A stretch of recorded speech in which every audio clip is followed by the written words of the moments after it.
Hi guys, and welcome to my review of the latest episode of Raw, the Raw after WrestleMania. So this episode of Raw opened up basically with Obafemi coming out.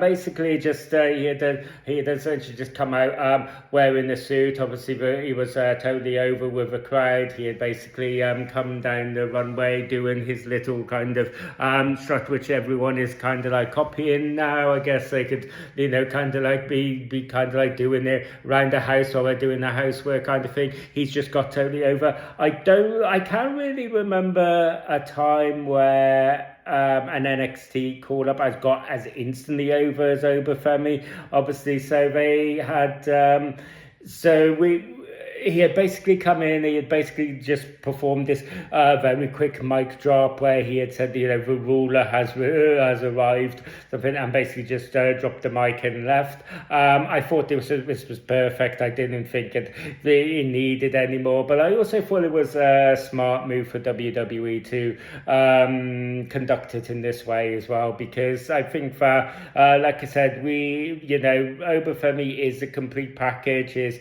in-work stuff is great. He looks like an absolute beast. He's got, that little kind of like gimmicky with everyone kind of like mimicking the strut. He's got the connection with the crowd. He's got everything. He's got the complete package. So no WWE know, but they've got something special here. Obviously, this has been kind of like basically communicated through the feud with Brock Lesnar and how well Brock Lesnar has got him over. Obviously, retiring, squashing the Beast Incarnate and retiring Brock Lesnar is a real big deal. So they know, WWE know they have to follow this up. But also, when you look at the kind of card, it's not immediately obvious where Obafemi fits into all this, because all of the big key players, Roman Reigns, CM Punk, Cody Rhodes, they're all kind of locked in with other things, so it's not entirely obvious where he fits in here. So I think it was a nice move where they basically it gives WWE a bit more playing time really to really kind of like mull this over and kind of cement what they are going to do with this. As we had on this show, we also had Ethan Page making his main roster debut. This was basically preceded with Javon Evans basically approaching Penta backstage with Adam Pearce present. Javon Evans was basically saying that he wanted a rematch against Penta for the Intercontinental title. This was when Ethan Page made his presence known. Obviously, Ethan Page and Javon Evans know each other. They have a very significant feud on NXT. Javon Evans basically really kind of lent into this and going, well, I'm not losing my place for an Intercontinental title chance, especially to the hands of you. Really kind of like leaning into just kind of like what a absolute savage Ethan Page's character was during their feud at that time. This was basically Adam Pearce kind of like just going, well, okay, how about we settle this in the ring. We had basically got this match between Ethan Page and Javon Evans, which I thought was a solid match, to be fair. We did have Ethan Page picking up the win. Maybe some people weren't too happy about this because they felt like Javon Evans should be just kind of like winning everything. I kind of understand that, but at the same time, I think we did do enough to protect Javon Evans here, because Rusev came out. He had basically caused the distraction here. We then had this was allowed Ethan Page to pick up a win. Rusev put Javon Evans in the accolade. We had Penta then coming out to make a save. Penta got the better of Rusev, but then Ethan Page kind of like popped back and basically tripped Penta as he climbed to the top turnbuckle. I'm guessing we probably are going to do a tag team match here. Probably. either at Backlash or at least in the coming weeks. I'm guessing that we are going to have a tag team match with Javon Evans and Penta teaming up against Ethan Page and Rusev. I'm guessing that is going to be a play here. Ethan Page wasn't the only call. Or call up or debut that we got here from NXT as we got Sol Ruka as well, basically who made her presence known as well. She had to basically come out during a Liv Morgan promo. Sol Ruka was basically initially kind of came out just to kind of give Liv Morgan her flowers seemingly, and was basically just kind of like, we just wanted to congratulate you. You've been an inspiration to me for so many years. Liv Morgan was just like, well, thank you very much, but who the hell are you? You interrupted my promos. Get the hell out of my ring. Sol Ruka was basically like, oh, hey, I didn't come here for a fight, but, if that's what you're looking for, then, I'm not one to back down from it either. We had Adam Pearce basically then come out. He was kind of like feeling the whole Raw after WrestleMania spirit all over the place, because he was like, well, this is a Raw after WrestleMania, so let's do this. And he's just like he did with Ethan Page and Javon Evans. So yeah, he was basically just having lots of fun with this, booking things left, right, and centre on the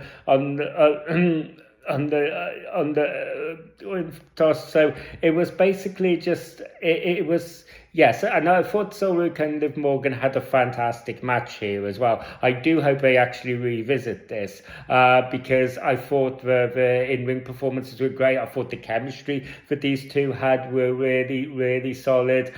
We had a spot where Liv Morgan was basically going to hit Sol Ruka with the Oblivion. Sol Ruka basically countered and got out of this with this kind of like handstand kind of flip. We had a spot where she had hit Liv Morgan with the Soul Snatcher, but Liv Morgan was kind of like rolled through to the outside. This had basically taken the feud outside where Sol Ruka had done this somersault over the top rope, taking out Liv in the Judgment Day. Then Zarya came in and caused the interference. Obviously, Sol Ruka and Zarya have a last woman standing match on NXT Revenge. As that kind of like plays into that, but we basically had it look like that Sol Ruka was going to get counted out, but Sol Ruka got back in the ring at the last second, only to be then hit with another Oblivion, which Sol Ruka sold really well. Because we got the whole Zarya stuff, I don't think that we're going to get a Sol Ruka call up straight away, but I do think it's definitely on the horizons. And while there's a part of what does want them to revisit it, because I thought that this match was really cooking. I think the chemistry was really there.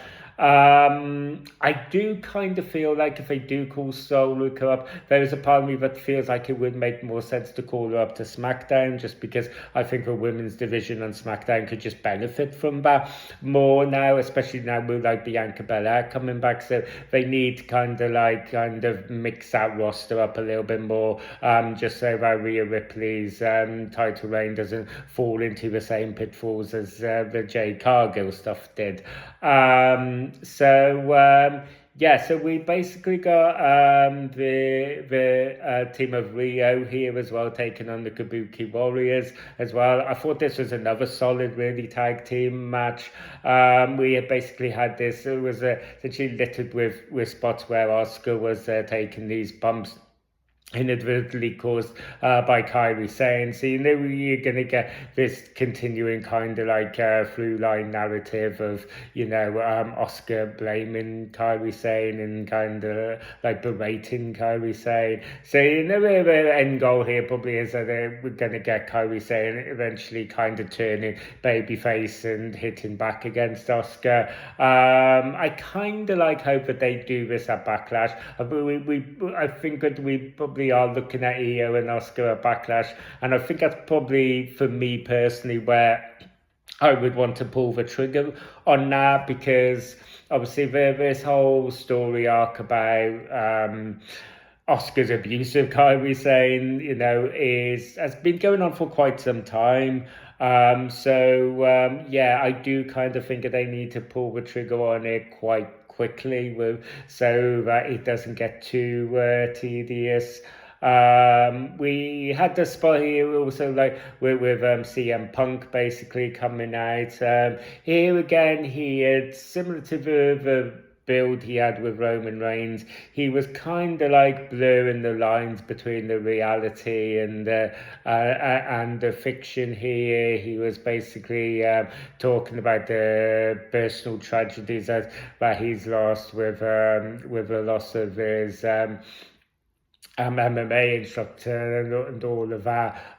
He was basically, kind of like saying, and now he's obviously lost his title, but he was like, it's fine because I know that you guys, the fans, were basically there for me throughout these losses, and I know you're going to be there for me now, and I know that the only reason I got that title was because this opportunity kind of like fell out of thin air. He was kind of like casting out to the crew and the cameraman and all the people backstage that kind of like get underappreciated as well, and he was basically kind of essentially saying, so he was like, despite all this, I'm kind of like happy because you never know when another championship opportunity is just going to kind of fall out of the sky. This is kind of like where Cody Rhodes basically came out with this massive like black eye. He was basically had come out, and he was like, Cody Rhodes kind of looked like a beaten man here. He kind of like lent into that. He was like, I'm not sure what I'm meant to say here because I'm the guy that won, and actually I'm the one that's kind of like looking kind of like a loser here. Simple got a little bit of kind of where he was basically like, wait, so you're saying that I should feel like a loser? And then he kind of like quickly that was like, relax guys, relax, we're friends. And it did feel like kind of like a tease. He was basically having this real conversation with Cody Rhodes, where he was like, you know why you feel like the way you do. He was basically saying, because you fought an old friend, you fought your mentor, and I was fighting somebody I hated, and that was easier. But fighting somebody who was a friend of yours and who was like your mentor, that's a whole different kettle of fish.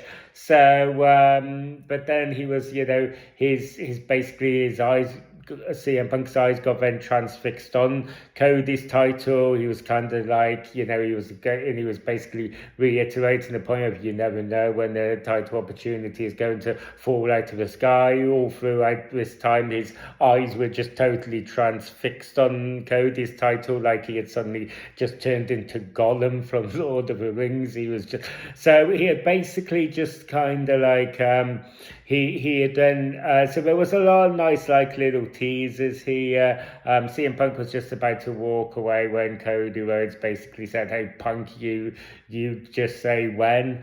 So I think we have really planted the seeds here. It's just a question of when they do pull the trigger. Some people have been speculating that this is going to be our WrestleMania 43 match. I think we could do that. Personally, I would probably want to see it sooner than that. I'd probably prefer it to be SummerSlam, but yeah, it all kind of depends on where, removing chess pieces kind of like go with this. But yeah, I thought that it was, like lots of full of intrigue here. We had Paul Heyman coming out here as well with a vision, or well, with at least Logan Paul and Austin Theory. And initially, Paul Heyman basically had started the ball rolling by basically kind of giving his flowers to Brock Lesnar, to basically kind of go against like a lot of what CM Punk was saying. He was saying, he was going, CM Punk was basically, shining the light on all the backstage people, all the cameramen. But then, like but basically when they were given their whole like WWE then, now and forever, they basically had Brock Lesnar in the now when he should be for the forever, and he just, he delivered this in a way that only somebody like Paul Heyman could do. He delivered it with so much passion. It was one of those classic Paul Heyman promos where you kind of like really get invested in, and it really kind of draws you in, and you get a bit worried about him. You're like, oh my god, the guy's gonna burst a blood vessel in a minute. Like, it's just, he delivered it with so much passion, and it was just I just thought it was really, really quite a wonderful spot. We then moved the focus onto the Vision. He basically had Logan Paul, basically, kind of like, who was really, you had to listen quite well to kind of make out what he was actually saying here, because the crowd was so vocal and kind of like booing him. But Logan Paul's promo really did get drowned out by the crowd here. But essentially, he was kind of like saying, we would have beat the Usos at WrestleMania if it hadn't been for I Show Speed. I was kind of like, I'm constantly fed up of these like outside streamers coming in and basically infecting our business with just a kind of like a constant kind of like lack of self-aware, kind of like nudge wink wink, kind of like self-parody here. So in a way that only kind of Logan Paul could do. So we then had Bron Breakker basically coming out. We had basically Bron Breakker delivering his promo saying that, his favourite bit of WrestleMania was seeing Seth Rollins get this close to beating Gunther, and him just coming out and he was going to hunt Seth Rollins like a dog.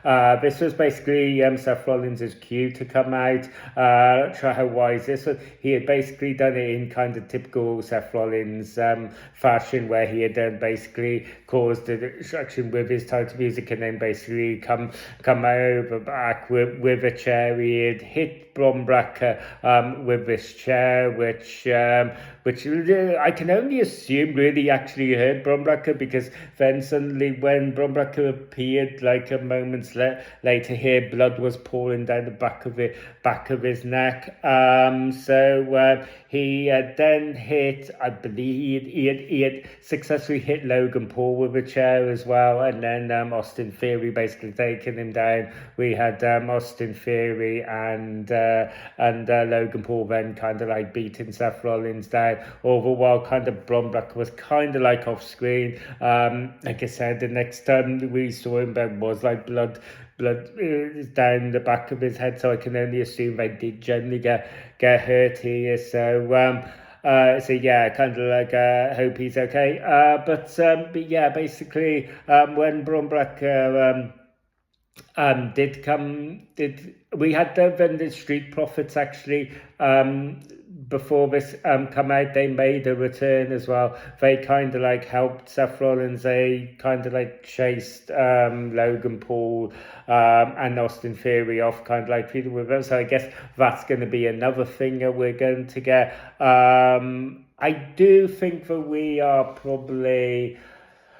A part of me thinks it is a little bit ridiculous because the Street Profits have been away for about a year. So I think if they just instantly like come back and just kind of like challenge Logan Paul and Austin Theory for the titles, I think that's a little bit ridiculous. But obviously the tag team division does need them as well. It does need some life injecting into it. Obviously there's not a part of me that believes that the Street Profits are going to dethrone the Vision. I can see it probably actually working out there we are going to get a match maybe next week with Vision taking on the Street Profits, and then Bron Breakker basically comes and causes the interference by spearing the Street Profits, and Seth Rollins kind of reciprocates and kind of like comes out to make a save, and then probably maybe like our Backlash match or thereabouts. Maybe you could do this on a random episode of Raw around that time as well, where I guess you could do like a 6-man tag team match here as well, where you could have Seth Rollins and the Street Profits teaming up against the Vision. I think that's maybe more the most likely play here. But yeah, you did eventually see Bron Breakker eventually get the upper hand of Seth Rollins here again,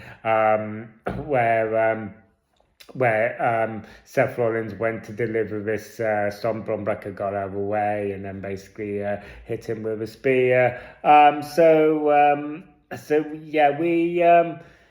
So yeah, basically that's kind of like what I think. But I think it's great to have the Street Profits back. I do really like them. I think the tag team division has missed them. I think they can inject some life into the division. I think obviously it definitely needs it. So yeah, while I do think it's a little bit ridiculous for a tag team to be out for like an entire year and then just come back and be inserted into the title picture is a bit ridiculous. I'm willing to give WWE a bit of a pass here just because of, like I said, it's kind of like sometimes the ends justify the means, I suppose. Elsewhere, we had Finn Balor and JD McDonough here as well, basically having a match. This was another like a solid match. I was glad that Finn Balor picked up a win here. We had Dominic Mysterio coming out and basically kind of initially starting to beat down Finn Balor after the match. To kind of like indicate that we probably are, this feud probably is going to get prolonged for some time now. I was kind of like glad that Dominic didn't successfully beat Finn Balor down, and Finn Balor had basically kind of like retaliated and kind of like got the upper hand of Dominic Mysterio again. He was basically just about to deliver a coup de grace again when JD McDonough pulled him out and making the save. So yeah, I kind of I do hope that we I say this with such trepidation now, but I do hope that this does start a bit of a Finn Balor push. So yeah, basically that was that. We got a backstage segment with Gunther here as well. He had essentially just briefly referenced the favour. He said, there's no him and Paul Heyman. All Paul Heyman is to him is just a guy that now owes him a favour. He basically didn't really give anything away to like what this favour was, but he basically said that that he can get sort of comfortable with the title soon being back around his waist.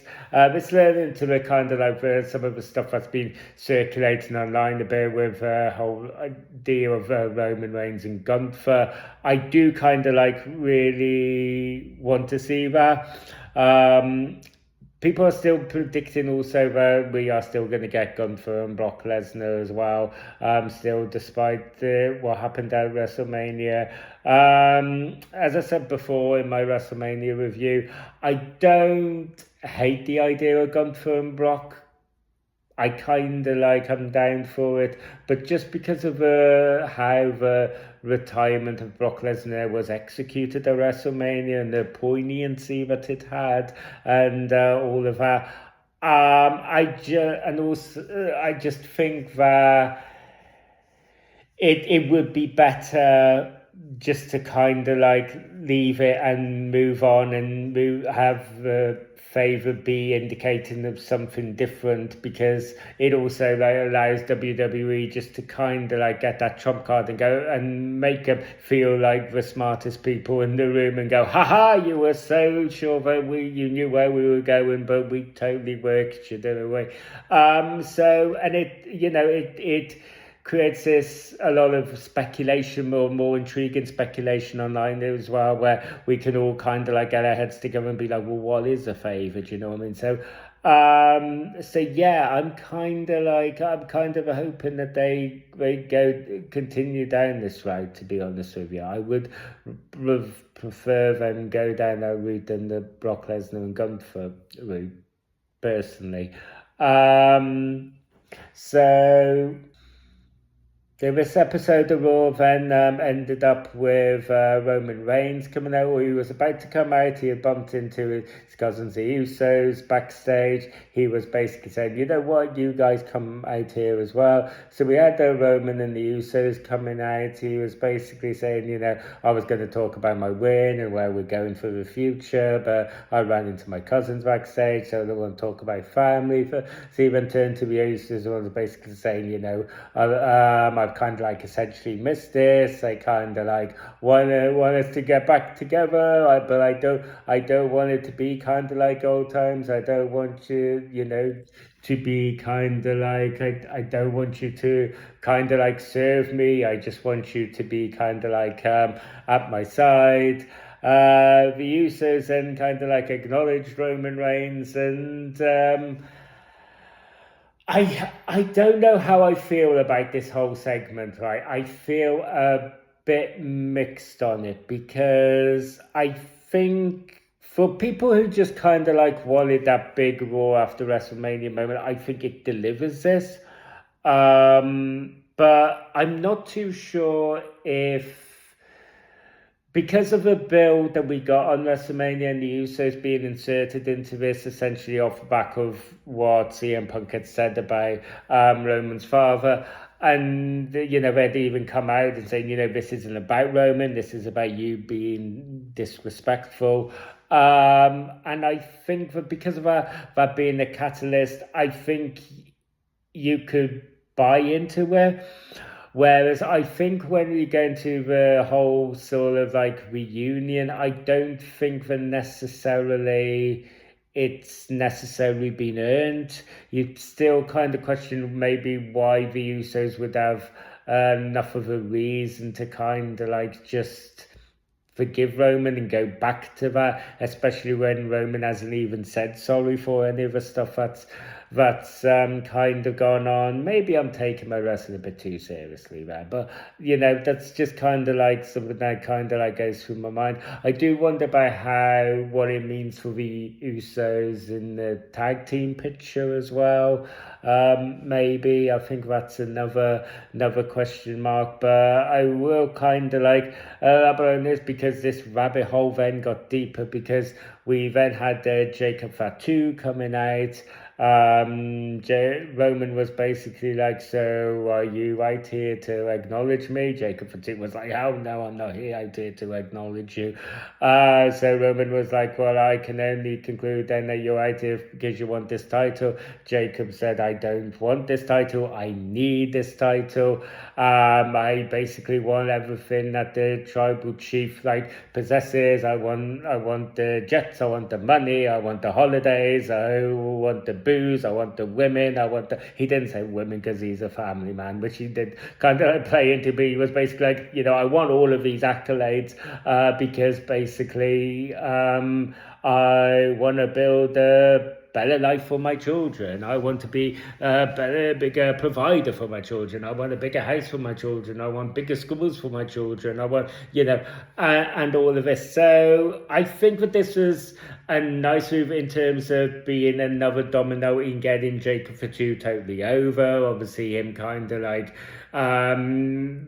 coming off as this kind of like just this father who wants to provide for his children and stuff like this through his career. Obviously, that's something that can be very relatable. So I think it does its job there. But I think therein lies maybe the problem, because There's not because he mentioned about maybe doing this at Backlash.